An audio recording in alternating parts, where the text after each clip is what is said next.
El mejor hijo de la patria es aquel que le sirve sin condición. Siempre que se hace una historia, se habla de un viejo, de un niño o de sí. Pero mi historia es difícil. Jorge Camacho es el dirigente probado, el dirigente disciplinado, el dirigente responsable y el ejemplo a seguir. Una historia que tiene que ver con el curso de la Vía Láctea. Es una historia enterrada, es sobre un ser de la nada. Nacido en la ciudad de Panamá, el 12 de octubre de 1956, cursó estudios primarios en la escuela Presidente Remón, luego 3 años en el primer ciclo Panamá. Son estos sus primeros pasos de estudiante hasta que ingresó en 1973 al Instituto Nacional. Ya para 1975 era uno de los máximos dirigentes en el Instituto Nacional. Reconocido y querido por el estudiantado institutor, Camacho, sin embargo, no solo quedó en el cuestionamiento para convencerse. Él asimiló y practicó aquel pensamiento que dice: el militante revolucionario debe ser siempre y en todo lugar ejemplo de la sociedad que pretende construir.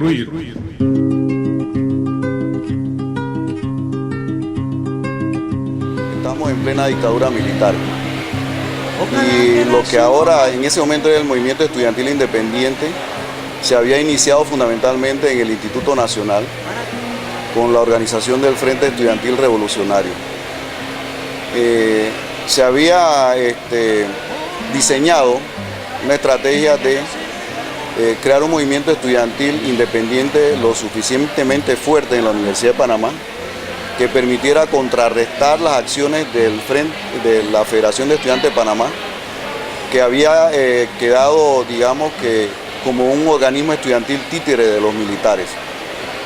Para eso entonces algunos de los dirigentes en el Instituto Nacional deciden matricularse en diferentes facultades de la Universidad de Panamá y crear organizaciones estudiantiles en cada una de esas facultades con el propósito de extender este movimiento estudiantil y que no quedara circunscrito únicamente en la Facultad de Derecho.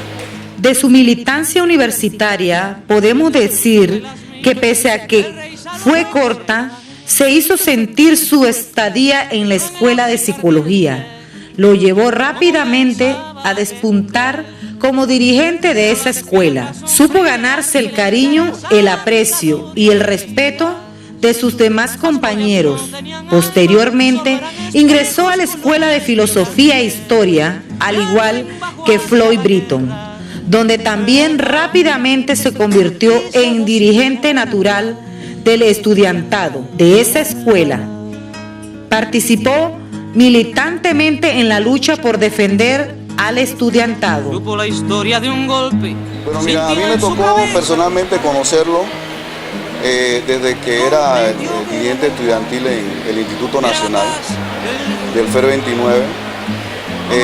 Me pareció un joven muy dinámico, muy fogoso, con mucho ejemplo, mucha dedicación, muy disciplinado, con una gran capacidad de oratoria, me acuerdo. Era un organizador, tanto era así pues que había logrado en torno suyo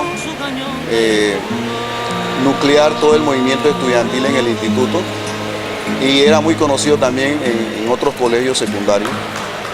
Entonces, todavía no era un estudiante universitario. Cuando se da el 14 de junio, ya él se había matriculado en la universidad e igualmente ya era conocido en la universidad por la capacidad dirigente que tenía, e inmediatamente él ingresa a las filas estudiantiles de la universidad, inmediatamente reconocido como un gran dirigente.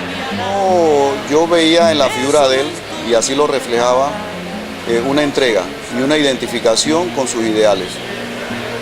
Y no solamente lo hacía en términos organizativos, sino, te repito, él lo expresaba y tenía ese talento, diría yo, ese talento, esa habilidad de oratoria, de expresar eso ante, digamos, el resto de sus compañeros estudiantes cuando era una asamblea general o cuando se trataba de una reunión organizativa o de evaluación.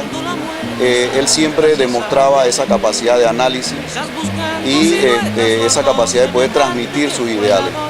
Y así era conocido, o sea, era conocido no solamente por sus compañeros, sino también por sus enemigos estudiantiles, que lo tenían totalmente identificado, aparte pues de sus mismas características étnicas que destacaba entre el resto del estudiantado, ¿no? Una persona delgada, blanca, algo que no era común, o no es común pues, entre nuestras características.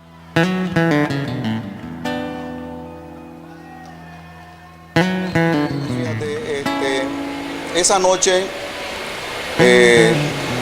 nosotros aquí en arquitectura y en el espacio que está mostrado aquí, que es el vestíbulo de la facultad, nosotros ponte que a las 6 de la tarde habíamos hecho un meeting para efecto de comunicar al resto del estudiantado la acción que habíamos hecho en la mañana, que era la gran manifestación, y lo llamábamos a la participación al día siguiente.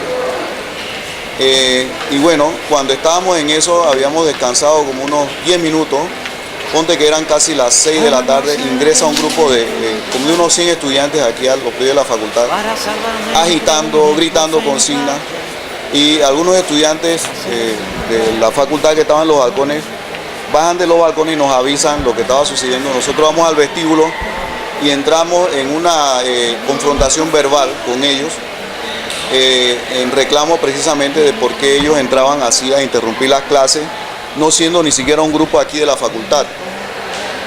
Esta situación se estaba dando entre varios de los miembros del centro de estudiantes, lo de la directiva, cuando los estudiantes ubicados en los balcones aquí de la facultad empezaron a gritarle consignas a los estudiantes de este grupo de la FEP, del FAO, y entonces también empiezan a tirarle diferentes tipos de objetos como respuesta pues a la agresión que ellos estaban ejecutando en ese momento. Se forma una estampida de los estudiantes saliendo de la facultad. Ahí un compañero nuestro es herido y pues ahí es donde empiezan los enfrentamientos en la universidad. Jorge Camacho, como era estudiante de humanidades y con conocimiento de lo que había empezado acá en arquitectura,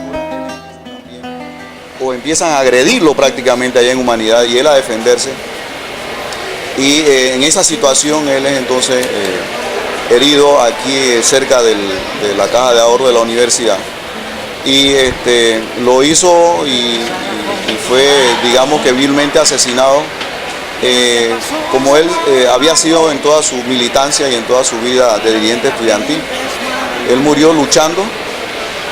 Murió en un momento en que el dirigente estudiantil, el militante estudiantil tenía que demostrar su entrega. Él lo hizo ahí con el ejemplo, ¿verdad?, que él le daba al resto de sus compañeros, porque era una situación que empezaron a darse disparos con armas de fuego, heridos por los enfrentamientos personales, y nosotros que no teníamos preparado una situación de esa naturaleza, no teníamos cómo enfrentarla, lo que nos quedaba era empezar en una retirada, ¿verdad? Y en esa situación es donde Jorge Camacho pues es asesinado. A mí me parece que las circunstancias en que se dio esos enfrentamientos, ¿verdad? Pensamos que la figura de él definitivamente que la ubicaron inmediatamente y en la medida en que fue posible, pues sucedió el crimen de él. Había que buscar la manera de neutralizarlo, ¿verdad? Él era un gran dirigente y bueno, eso fue lo que se dio. Sigamos el ejemplo de Jorge Camacho, el joven que vivió preocupado por rescatar a la juventud panameña del vicio, la corrupción y la perversión en que los enemigos del pueblo pretenden sumergirla. Yo quiero seguir jugando a lo perdido. Yo quiero ser a la suerte. Actualmente el movimiento estudiantil panameño necesita más que nunca inspirarse en los ideales y el ejemplo del compañero Jorge Camacho, que en una de las coyunturas más difíciles y dramáticas de nuestra historia como nación, supo rescatar los valores que han caracterizado siempre a la juventud de nuestra patria y virtudes como la solidaridad a su pueblo, el amor a su patria y la defensa incansable de los derechos y justicia. Hoy la juventud reafirma que su ejemplo de lucha todavía vive en nuestra mente y en nuestros corazones. Dentro del Instituto Nacional vivimos una situación bastante difícil, ya que día a día somos víctimas de lo que es la persecución estudiantil, con la cual el MEDUCA solo busca silenciar la voz del estudiante. Jorge Antonio Camacho Castro representa para nosotros lo que fue un gran dirigente estudiantil, universitario y popular, honesto, consciente, con distintos principios y valores nacionalistas y patrióticos, que movía y motivaba a las masas, no solamente a las masas estudiantiles, sino también a las masas populares, en busca de lo que era la liberación de nuestro pueblo a nivel nacional. El tiempo va pasando, las situaciones van cambiando, pero yo creo que esas aspiraciones que tenía Camacho en su momento, y por las cuales luchó y por las cuales entregó su vida, esa conducta, yo creo que sigue siendo un ejemplo. Sigue siendo un ejemplo, a pesar, como te decía, de que las condiciones varíen, que la situación cambie, porque ahora son hasta más agudas, diría yo, más graves, pero definitivamente que yo me atrevo a asegurar que si Camacho viviera, él seguiría siendo un militante, seguiría siendo destacado y estaría en la primera fila de lo que actualmente se hace, que es la construcción de un instrumento político que nos permita en otra trinchera también dejar sentir la voz de los que menos tienen, del pueblo panameño, ¿verdad? Y que necesita de dirigentes como Jorge Camacho en aquellos momentos en que se requiere de esa militancia y de esa conducta probada, entregada y responsable. Caminemos con paso firme en estas tareas y sin lugar a duda estaremos siendo fieles al pensamiento vivo y la militancia revolucionaria de Jorge Camacho, y dando vigor a esa frase que con tanta convicción repetía Camacho: ni la represión ni la muerte podrán detenernos.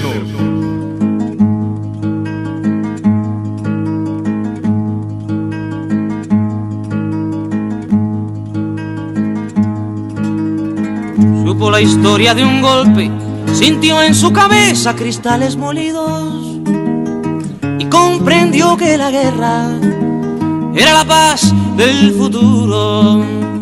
Lo más terrible se aprende enseguida y lo hermoso nos cuesta la vida. La última vez lo vi entre humo y metralla, contento y desnudo, iba matando canallas con su cañón de futuro. Iba matando canallas con su cañón de futuro.